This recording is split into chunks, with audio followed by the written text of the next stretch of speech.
All right. Are we live? Are we live? You have to let us know if we're live, guys. If you're watching, let us know if we are live and you guys can hear us and you guys can see us. Give us a thumbs up if you guys can hear us, and let us know where you're watching from. If you can hear us, let us know by giving us a thumbs up, and also let us know where you're watching from. Today we got a really impactful topic today. One of the things that's impacting Sierra Leone and people abroad, because as we know, people are trying to communicate with people in Sierra Leone, and you can't communicate if there's no light. So we'll give it a chance for people to get on. Right. I see all right, some thumbs up. Okay, you see some thumbs up. Great. So welcome everybody to Exposing Sierra Leone, where Authentic African CEO, myself, Joe Hatagwa, and Sierra Leoneans Killing It founder, admire Dimoh. We're going to shed light on the recent power outage in Sierra Leone. Despite attempts by the EDSA to downplay the severity of the situation, insider sources revealed stark reality behind the scenes. With a drastic reduction in supply from the Karpowership, attributed to the government's failure to settle outstanding invoices, citizens were left grappling with the consequences of prolonged blackouts. Businesses and households were struggling and are struggling, facing issues from spoiled food. I can tell you my own personal experience with that. And disruptions in daily life. The lack of transparency and accountability by EDSA and the government has only deepened public mistrust. So today, Admire and I are going to discuss the impact of the blackout and try to advocate for greater accountability addressing the crisis. Now, before we get into this, I think maybe it's a good idea to do some quick introductions so you guys know who we are and what we are about. And so I'm going to share my screen, take a look at some slides. But I'll go ahead and introduce myself first before I turn it over to Admire to introduce herself. So my name is Joe Hatagwa. I am an American-born Sierra Leonean. I'm the founder of Authentic African. My goal with that platform is to connect diasporans and Africans living on the continent of Africa. And it is a Pan-African platform focused on Pan-African news, history, culture, and politics. And the goal is to keep you guys abreast of what's going on and make sure that we understand what's happening in either side so that we can all better progress as a continent and as a people living in the diaspora. So that's a little bit about me. I'll turn it over to Admire to do her introduction for those of you who aren't as familiar with her.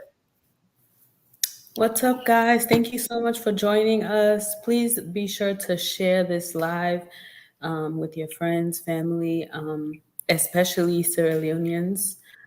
They should definitely be in the know of what's going on. My name is Admire. I am a licensed braider located in Houston, Texas, and I'm also an entrepreneur. I am the founder of Sierra Leoneans Killing It page. And on that page, I basically post Sierra Leoneans who are positively killing it in our community. So if you've never been posted before and you would like to be posted, just follow the instructions, DM all your information, and I'll be more than happy to highlight you. That's it. And that is Admire. Blackouts for week. So this is a conversation we're going to have today, and I think I'll start a little bit with my experience, so you guys can understand how it impacts people firsthand. And I myself am fortunate to have a couple things working in my favor. Number one, I have a generator at my house. Number two, I have options. Like for example, going live today, I'm going live from Pearl Hotel, thanks to the folks at Pearl Hotel. Mars in particular, to allow me to go live from here. This is an exceptional hotel. If you haven't stayed here, it's really nice, actually. And this is like a place that I would stay before ever they allowed me to even do lives here. But I have options. Many people don't have options. So I had to go. So two main ways that this impacted me. Number one, I had to go to Bo over the weekend. And when I'm making my food, I prep for days ahead, right? And so I knew that I was about to travel upline. So I got one of those Coolman, got some Mm-hmm. ice packets, put it in there, and put my juices in there. But that was only had enough to put my juices in there. So my food for the week I left in the freezer and put other ice packets in there, and then closed the freezer. Didn't open it again because I only had 24 hours. Unfortunately, I came back. The food was no longer good because not only did the ice melt, but it was really, really hot inside the house. So it didn't actually keep the food cool longer than probably a day. I was told previously that it can keep food cold up to 48 hours or longer. Not in every case. And so my food went bad. Um, Not only did my food go bad, but the stuff that I brought with me, once I got to Bo, I actually had food that I wanted to put in the freezer, but we couldn't run the freezer unless we ran the big generator. And to run the big generator, you need to spend about $100 or so to let it run for 24 hours straight, between 50 and Oh, wow. $100 to make, because like it's a big generator and it powers a lot. But it was going to be at Mm-hmm. least 50. It was going to be at least $50 because it's about $30 to run my current generator for about 24 hours to a little over 24 hours, and it's a little smaller one. This was like a giant one, and so I opted out of that. I opted to try to put a lot of ice in the freezer. That all melted, and my juices went bad. So I know that sounds like a first world problem, right? Your juice goes bad, your food goes bad, but I paid for this food to be cooked. And then now I didn't have food for the next couple of days. So now I have to go eat food out. Like I'm going to have to eat here at the hotel for dinner tomorrow, or for lunch tomorrow. I'm going to have to eat out again, or have to buy food again. And so it's just minor inconveniences for me. But think about the people who have to refill your generator. You know, it cost me $30 to put fuel in my generator, and that only lasts for 48 hours. And my generator can't run for longer than 6 hours at a time, or the oil gets bad and I have to top up the oil as well. And so we're talking about $60 to $90 cost every week and a half for a $300 generator that I'm running, that's not running on AC. The only thing that's plugged into it is like a refrigerator, and like a medium-sized refrigerator, and that's costing me $60 to $90 a week, or every week and a half. So imagine what that must be like for the local Sierra Leonean whose income is $50 a month. $50 That's a month is the crazy. average income here, right? All right, I'm spending almost $90 a week to keep my generator running. So think about hospitals, think about schools, think about people who work at night. And so the impact can be really, really hard on people. So I wanted to give my personal story before I went into kind of how it impacts the broader life in Sierra Leone. But before I do, Admire, did you have any thoughts on what I just said, That's or how it impacted that's me? crazy. That's really crazy. If that happened to you, it's like just 10 times worse, for the especially being that it's $50 a month. Like it's just very backwards. Yeah, I have construction going on at my house, and not only are all the guys doing the construction using my house in the day that they're working to charge their devices, because devices are all dead.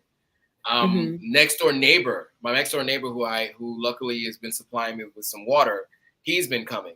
I also bought a pump to pump water from the main Guma line, and that requires electricity. And of course, there was no electricity, so it doesn't pump any water. And it's just like it's just compounding effects. So anyway, Yeah. I want to get into how it's been impacting people on a broader scale. Royal Bloodline says good afternoon, and so does said glad to catch the live. Shout out to Royal Bloodline. Um, so let me go into the story, and then we can talk about this a little bit more, because I did just speak about a personal experience, but I think it's Right. important to hear more from people, or how it impacts the broader public. Because yeah, me, okay, fine. You can say like first world problems, somebody who's used to growing up in America, I can complain, but like this has real world impact. So This is an article from Sierra Loaded, and here's what they said. So the impact of the constant power outages. Sierra Leone, like any other nation striving for development, relies heavily on the stable and reliable power supply. Unfortunately, EDSA's track record of consistent power outages has become a significant obstacle in the path of progress. Number one, it stifles economic growth. Industries are the engines of economic growth, and they depend on continuous power supply to operate efficiently. EDSA's inability to provide this stability has stunned industrial progress, resulting in economic setbacks for the nation. Foreign investment remains wary, and local businesses struggle to thrive amidst the uncertainty of frequent blackouts. Second is impeding education and innovation. So in a world driven by technology, meaning the world outside of here, or even here, access to electricity is vital for educational institutions. The constant interruption in power supply disrupts learning, hindering the potential of the nation's youth. Additionally, research and innovation suffer as laboratories and educational facilities grapple with challenges posed by unreliable electricity. Number three is compromising healthcare services. The healthcare sector, as a cornerstone of social well-being, relies heavily on electricity for life-saving equipment, refrigeration, and overall operational efficiency. EDSA's consistent power outages compromise healthcare services, putting lives at risk and hindering the nation's ability to provide adequate medical care. Number five is hampering communication and connectivity. You and I, Admire, just talked about someone who had a hard time being able to join these lives to talk about his experience living here because there's always power outages or his internet doesn't work. A nation's connectivity to global community is dependent on reliable communication infrastructure, which in turn relies on stable power supply. EDSA's failures in this regard isolate Sierra Leone, hindering its integration into the global landscape and limiting opportunities for progress. So you know how you have all these remote jobs. I have friends here who always ask me about, I hear about these remote jobs. I see these Instagram pages talking about remote jobs. And the number one thing that they require is a powerful internet connection and constant electricity. And these are two things that are hampered by the internet, so the power issues. And so it's hard to even have skilled workers to be able to get remote jobs outside of the country to generate some income here because of these things.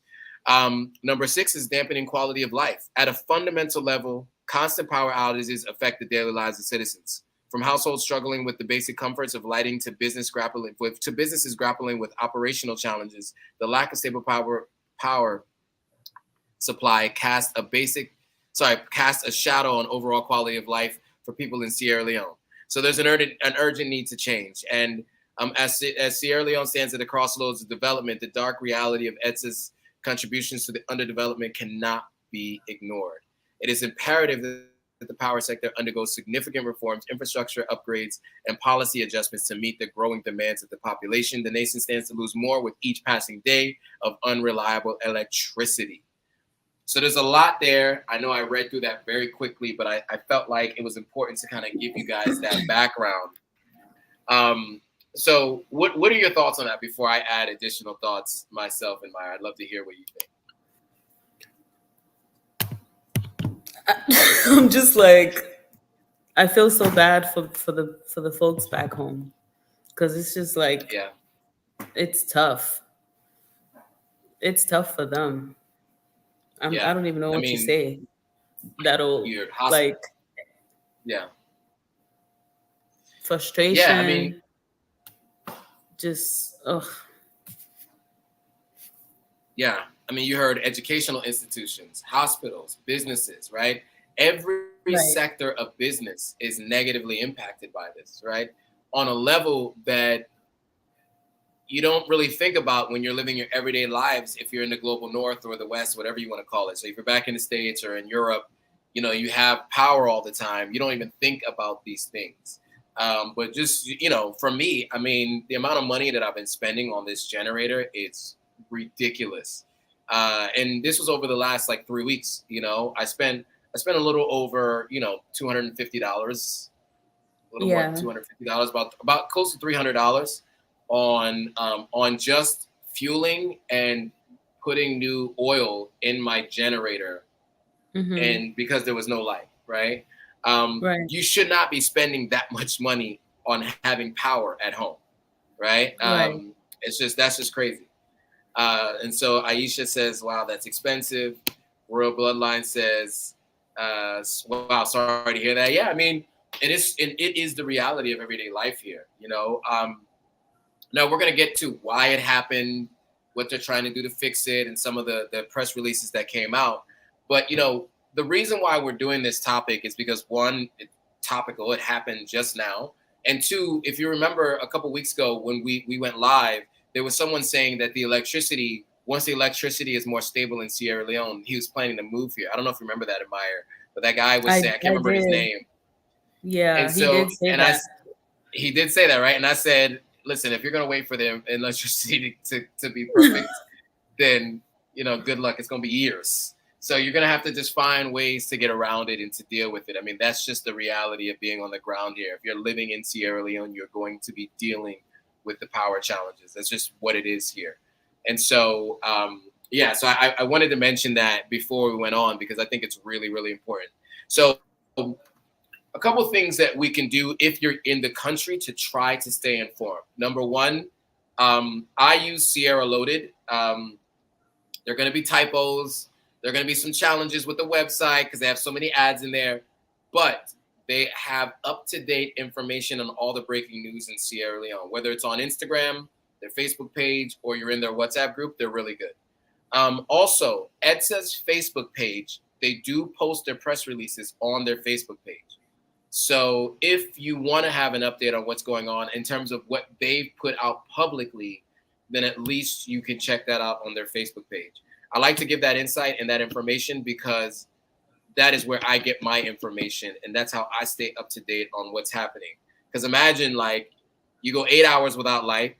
Okay, maybe it's the transformer at my junction, which we talked about before. But then you go 24 hours without light, and you're like, there's obviously a broader issue. And so let's get to some of the recent press releases. So on the 21st of March, we got this press release that said, the Electricity Distribution and Supply Authority, EDSA, would like to inform the general public that as part of an additional financing under the World Bank, it has completed the procurement of a 33 kV conductors that will be replacing the existing conductors, basically saying they were going to be doing work. Now, they said during this time, power would be out from 7 a.m. to 3 p.m. daily. And so I was expecting 7 a.m. to 3 p.m. daily, power would be out. And then one day, 3 p.m. came, no light. 8 p.m. came, no light. 8 a.m. the next day came, no light. Lord. And then they're like, all right, so obviously it's something bigger. And over time, we found out there were some other things involved that had to do with why we had no light. But let's go back a little bit, because this is something that we've been seeing over and over again for a long period of time. But there have been some public notices going back to December of last year. And if you guys might remember, when I first moved to Sierra Leone in April of last year, one of the things I did is I came on live and I talked about the power grid in Sierra Leone and how it wasn't made to be able to power all of the country with the number of people that are in the country today and the number of devices connected to the grid, right? It just was not, it wasn't made for that. So we talked about that a bit. And then we talked about Karpowership, which is a Turkish company that has a boat off the coast of Sierra Leone that supplies power to Sierra Leone, and how there was an unpaid bill of $44 million.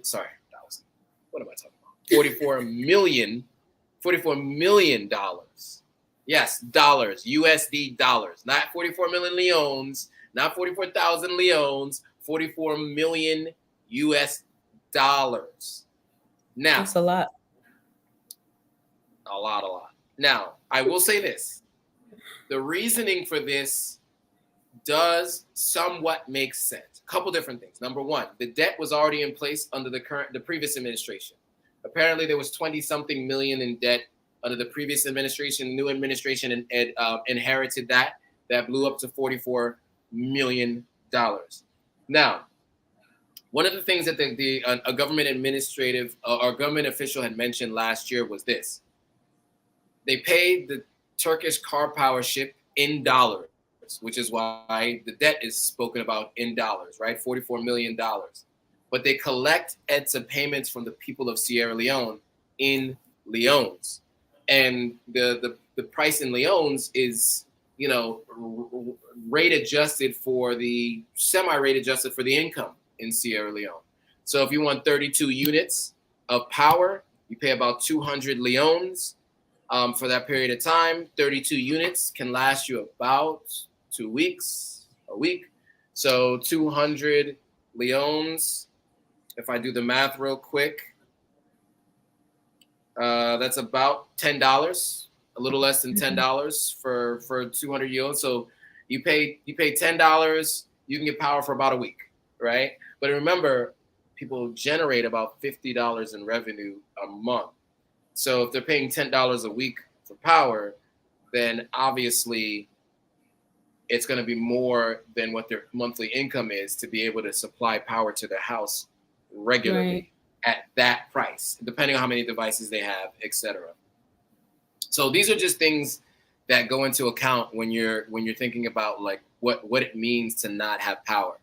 So I want to read this press release and then I'll get your thoughts, because this was pre-Christmas and then on Christmas Day for those of you who celebrate Christmas. So on the 23rd, EDSA put out a general public notice saying that there was an attack, basically. Even though, so the Electric Supply Authority wishes to inform the general public that in the early hours of Saturday, 23rd of December 2023, the Freetown 121 substation at Kingdom, which serves as the primary hub for power evacuation to the western area, was attacked by unknown persons. So on the 25th, they basically said they had an update. The attack on its infrastructure basically had destruction for longer than expected.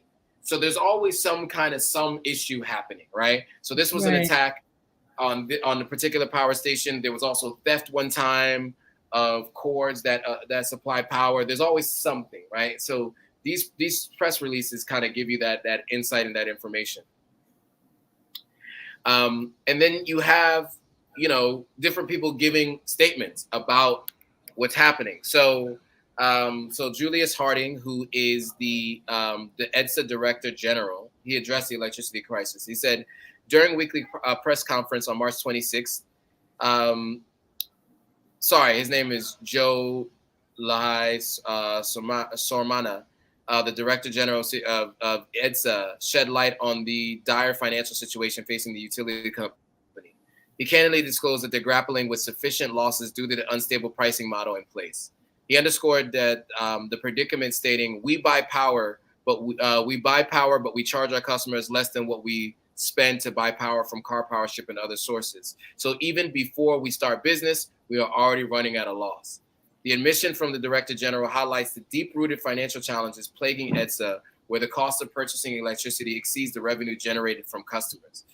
This revelation has sparked concerns among citizens and stakeholders alike, prompting calls for urgent reforms within the electricity sector.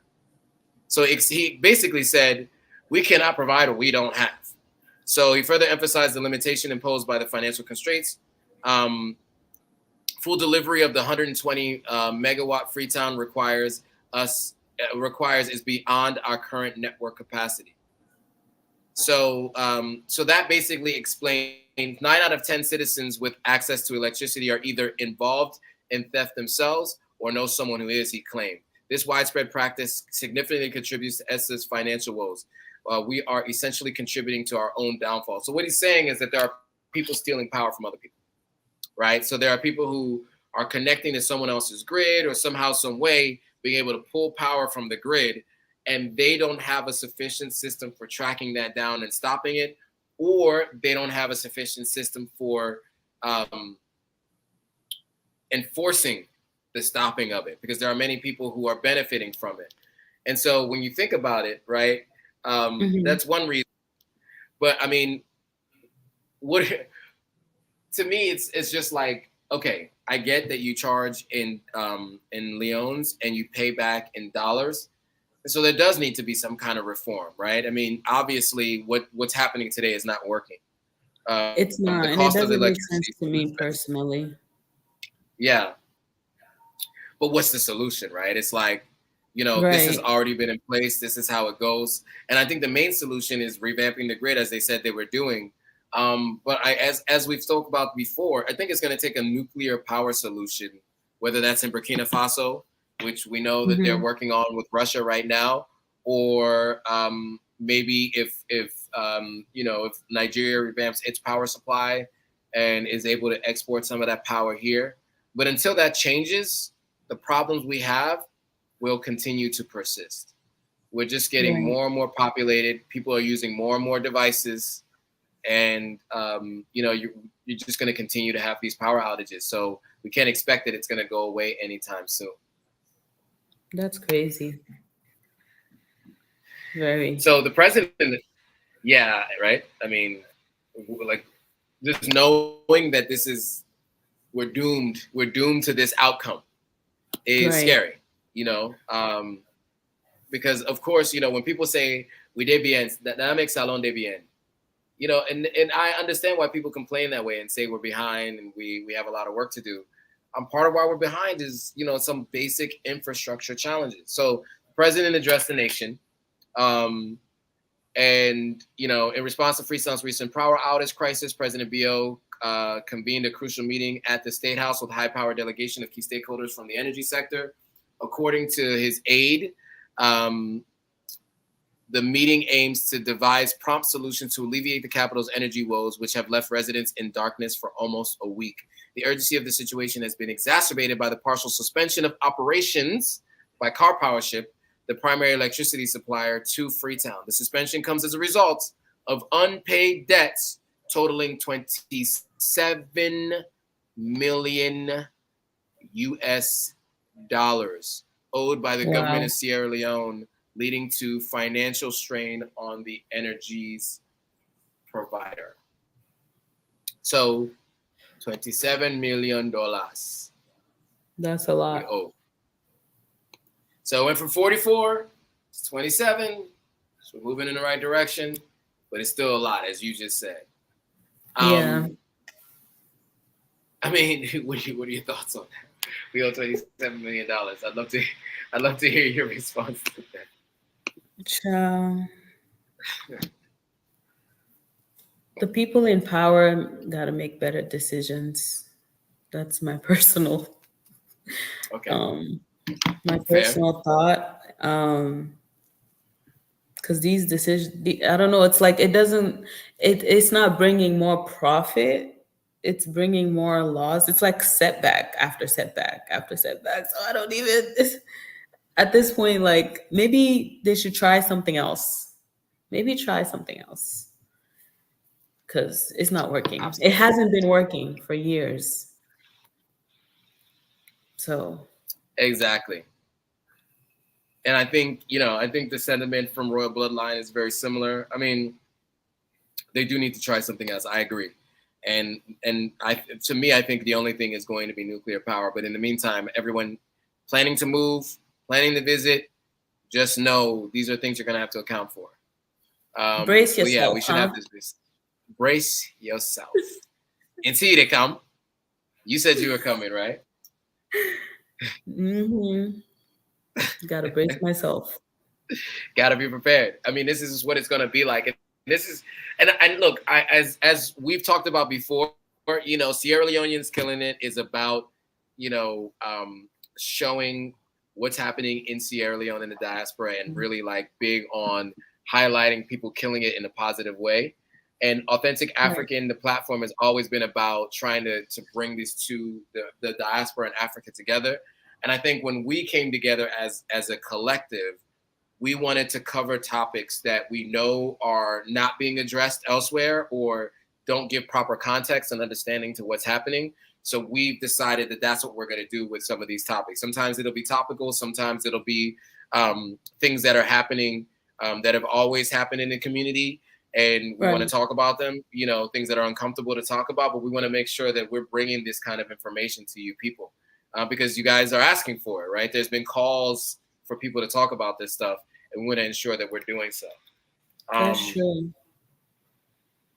Yes. So on the 16th, there was another press release, because there'd be press releases on press releases. And this particular press release said, EDSA wishes to inform the general public that due to a number of concurrent unfortunate challenges along with the energy supply chain, Karpowership, the authority is currently challenged in providing adequate electricity to Freetown network. EDSA would like its customers to know that its unfortunate situation has resulted in a reduced power supply, meaning no power supply, to Freetown at least, and distribution to residents of Freetown until the problem is completely resolved. The authority and other key stakeholders are using all resources within their reach to resolve this issue. Once addressed, more power will be available for supply and distribution to the valued customers of Freetown. We therefore apologize to residents of Freetown for this inconvenience this situation has caused and promise to resolve the problem soon. Now, this came out maybe 2 days or so after the blackout had already been going on for 48 hours or so. And then power did not come to much later. But let me talk about what I showed here on the screen really quickly. So the United States International Development Finance Corporation, DFC, board had announced an increase in debt financing, meaning another loan, to support the development, construction, and operation of approximately 105 megawatts of thermal plants in Sierra Leone, initially approved in 2021 for the amount of up to 217 million.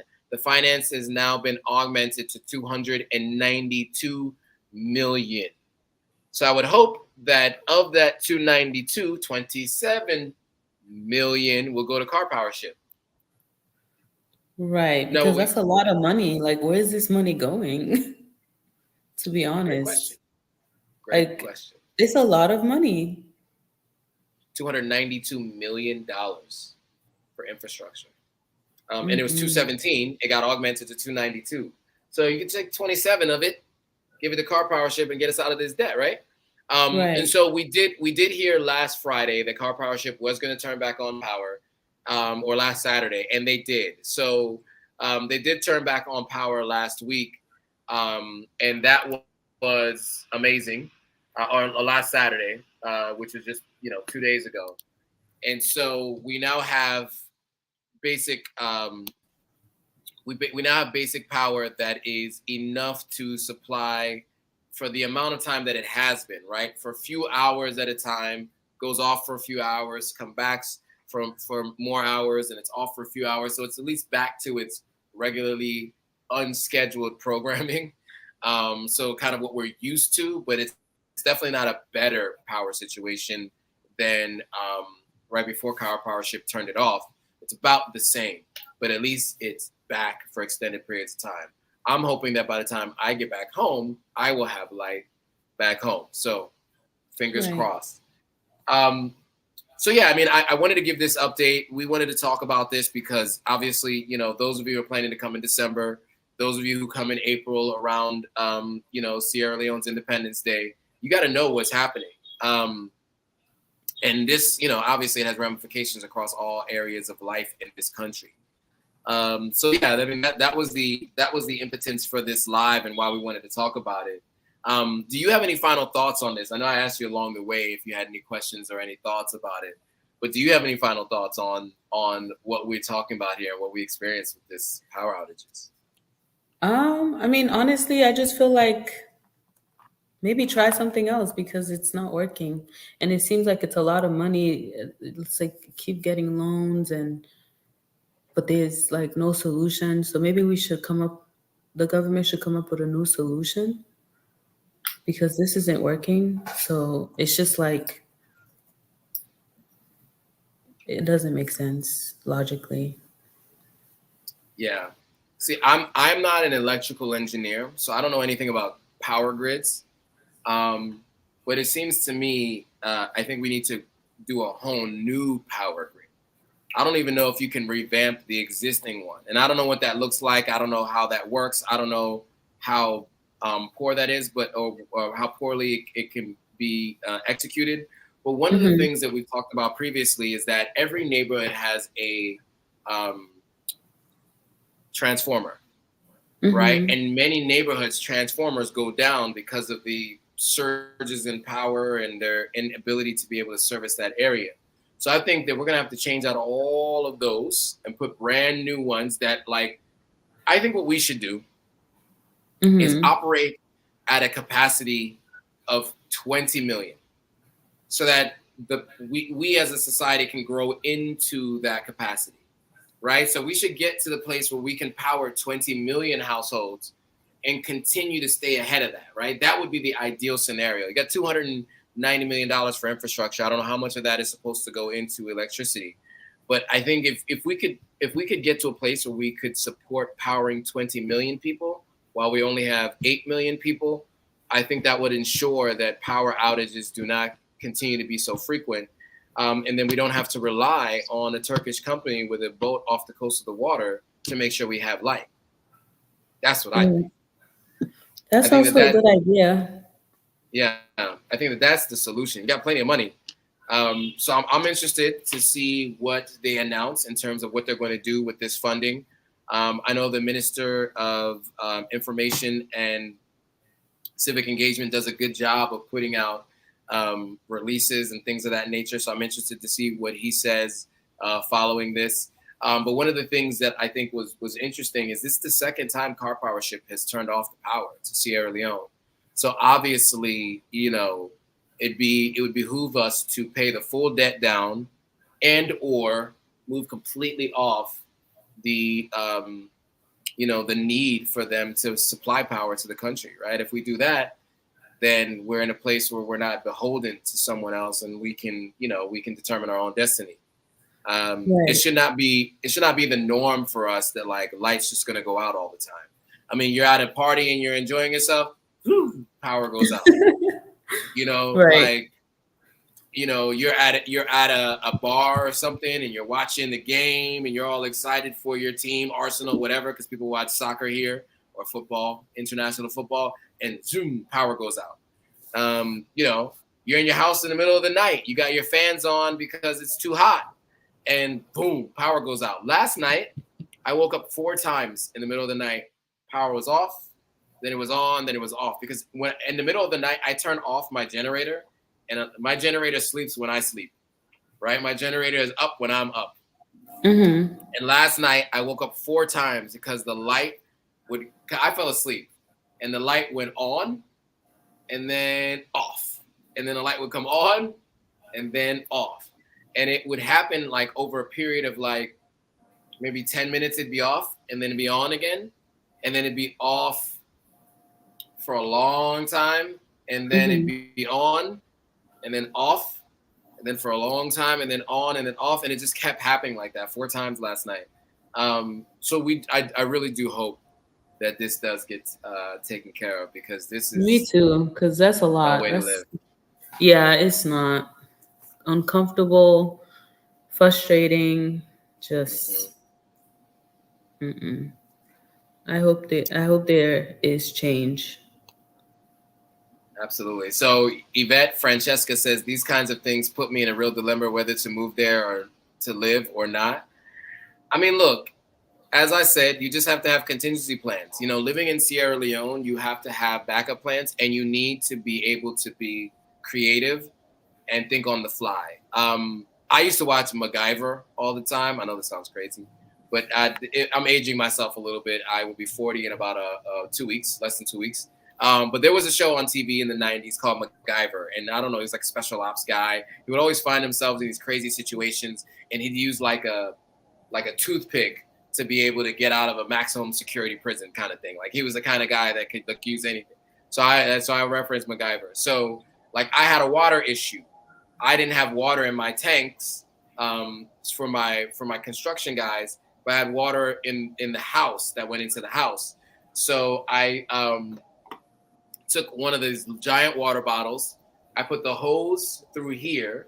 I cut this part off, found like a metal like thing that can hang it, and I hung it on the shower and had the water coming through it so I could feed water out to the construction workers on site doing construction work.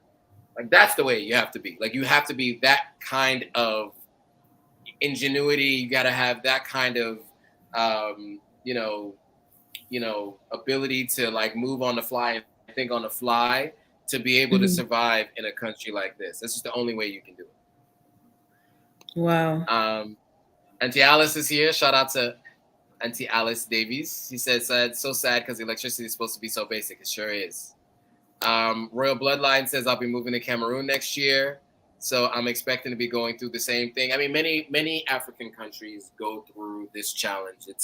It is a challenge on the continent. We don't have nuclear power, as far as I know, on the continent, and until you do, it's really going to be hard to electrify this many households at a continent that's growing at this pace. It's going to What be if really, really difficult. isn't Kenya like really on top of it with tech and stuff? Kenya is. Yes, they are. Why can't other African countries like collab with them or work with them or like what's happening there? Yeah, I don't know if that power if they can generate power to travel this far. I Oh think yeah, that kind of because power is kind of far. regional. You know what I'm saying? Yeah, So it'd Kenya have to is be far. yeah. It's like, and for those of you who don't know, between Sierra Leone and Kenya is like the difference between going from one side of Russia to the other side of Russia, and then add another couple of countries. It's that far away from each other. Mm. You know how big Russia looks on the map. Even though Africa Hmm. looks this big on the map and Russia looks this big, Russia Yeah. actually fits into that part of Africa. So I think that's the hardest part. Is it would have to be regionalized, and that's why I'm saying if Burkina Faso does do this nuclear power plant, maybe they'd be able to power all the way to Sierra Leone. I'd hope so. Or if Nigeria does one, I hope so. So Yeah. we'll see. But I mean, those are all years out, right? Until then, brace yourself if you're traveling to Salon. Right. Andrew said they can still collaborate on initiatives and insights. That's true. That's true. They could, and I think maybe you can't go back and fix what was done incorrectly in the first place, or you can't go back and change what was done incorrectly in the first place. You could try to fix it. So maybe they can learn from them and see how they can apply what they've done in Kenya to Right. Sierra Leone. But don't get us wrong, though. Kenya does have blackouts, not nearly as many as we do. South Africa does as well. Many other countries do load shedding, where they'll tell you when they're doing. I think South Africa does load shedding, and they let you know when they are going to cut the power off to a certain area, and then you're Hmm. prepared for it. But we all have blackouts on the continent, as far as I understand. I don't know. I'm trying to think of what my experience in Egypt was like. I didn't really see too many blackouts in Egypt, but many countries, I should say, on the continent have power outages. I have a couple more comments, and then if you have more comments, you could definitely jump into them. Auntie Alice says, "Happy birthday, old man." I know I'm getting old, old pa. Turning 40 in a week, a little over a week. Crazy. Layla says, "I think Sierra Leone is worse than many other countries. It's up there." Morocco is in Africa and doesn't have any blackouts. There you go. Layla says Morocco doesn't have any blackouts. There you go. Any other comments from your end that you're seeing that I'm missing? Let me see. 49 countries in Africa do not have stable electricity. That's from Andrews. Okay, so that's 49 out of 54, to be clear. So 54 countries and 49 of them don't have stable power or electricity. So that's good insight. Leo Soul said buying a generator or solar generator is a must. Yes. Let me see. And Mama Salon said, "Thank you for sharing. Thank you, Joe, for sharing." Of course. Andrews also said all that money does not go to the government. And then he said only 5 countries in Africa have stable. I mean, are stable or have stable electricity. I don't know what he was trying to say there. That almost aligns with what the other previous statement was saying that, yeah, so around about, yeah, makes sense. Any other comments that we want to address? That's it. Thank you guys, by the way, for commenting. Thank you Yes. for engaging with us. We appreciate it. International Prezzo Kelly just commented and said many thanks to you guys. What is happening in our beloved nation is shameful and absolutely unacceptable. Mm. So Layla is speaking more to Morocco not having blackouts for more than 30 years. Marie Shai says, this makes me sad. I'm supposed to move to Salon at the end of the year, but my plan is to get solar panels. Yes, just make sure you budget for it, because solar, depending on where you buy it, if you buy it locally, depending on who you buy from, that's going to cost you at least $1,000, maybe $2,000, depending, maybe $3,000, upwards to $10,000, depending on how much power you want to run through those. Because it's all going to be about the panels, the size of the panels, and how many panels, and also the size of the batteries and how many batteries. That's really going to determine how much power you have. So I've been quoted anywhere from $2,000 to $10,000. 10,000 was a complete off the grid solution. 2,000 was you want to power a couple of devices and a refrigerator, you can spend $2,000. So just keep that in mind. So Andy G says the solution is to build power plants, right? Which is what we were saying. And then Elijah Wade says, remember the issue with electricity is primarily focused on the capital. The provinces are not suffering as much. There are even villages in the provinces that benefit from 24-hour solar light. Yeah, so some people do have access to solar. I was in Bow. The house that I was staying in had better power than what we had in Freetown. Yes. Anything else? Anyone else? I see a number of new people are joining now on YouTube and on Facebook and a few other places. Andrews also said Rwanda is doing good on electricity. Sure they are. We had a whole live about Rwanda and the DRC last Monday that upset some people. If you guys want to watch that, you can check that out on the channel too. But yeah, I mean, look, certain countries are doing well and others aren't. It really just comes down to infrastructure and finances around it and ability to work on those things. Any other comments from anyone else?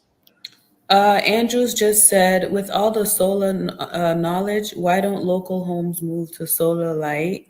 And another person said Sierra Leone's got more resources to afford our own power and or provide solar power instead of whatever they are doing.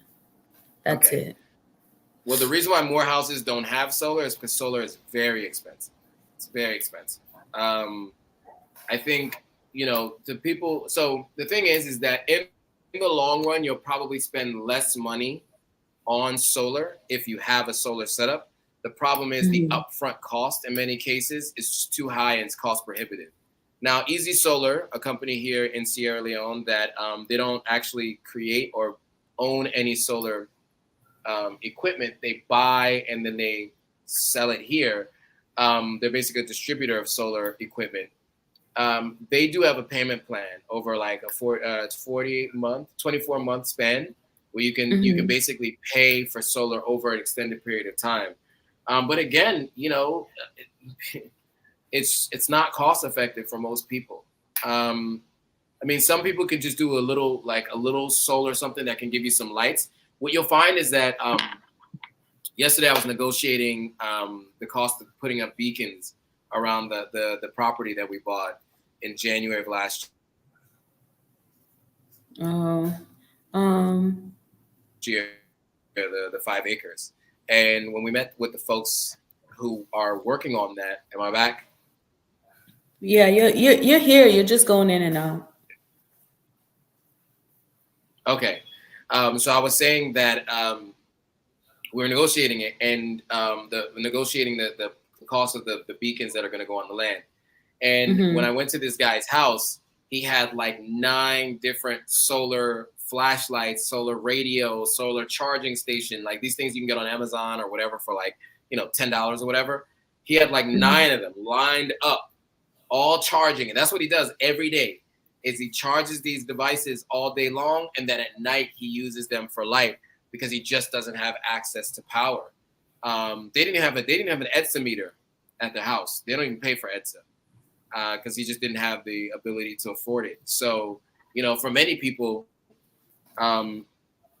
true solar is cost prohibitive. I think if the country can work on figuring out how to do it, but again, if you're gonna power an entire city or an entire country with solar power, what you're really doing is you're just buying giant, massive batteries, and many of them. Because if those of you who may not be aware of this, but solar power is not just a panel that saves energy and then distributes it to the house. What a solar panel does is it just charges a battery, and that battery is the power that you live off of, right? So I want to make sure that that's clear, right? So, because I was not aware of this until about 3 years ago. I thought you buy those solar panels, and the solar panels collect the energy in the sunlight and they distribute it to the house. That's not how it works. You have a solar panel that goes up on the roof, right? Let's say, you have this solar panel up on the roof, and then you have this battery sitting in somewhere in the house that panel is charging that battery. And then at night or when the power goes out, that battery kicks in, and that battery is what you're running off of. You're not actually running on solar. All solar is doing at this point in time is charging a battery.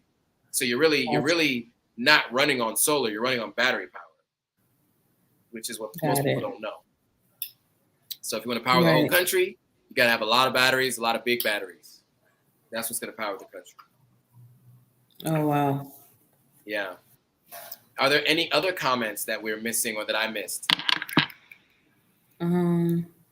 Somebody said HLM said also the cost of maintaining the equipment.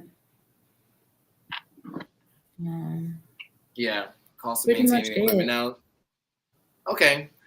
Well, I think we've spent enough time on this topic for today.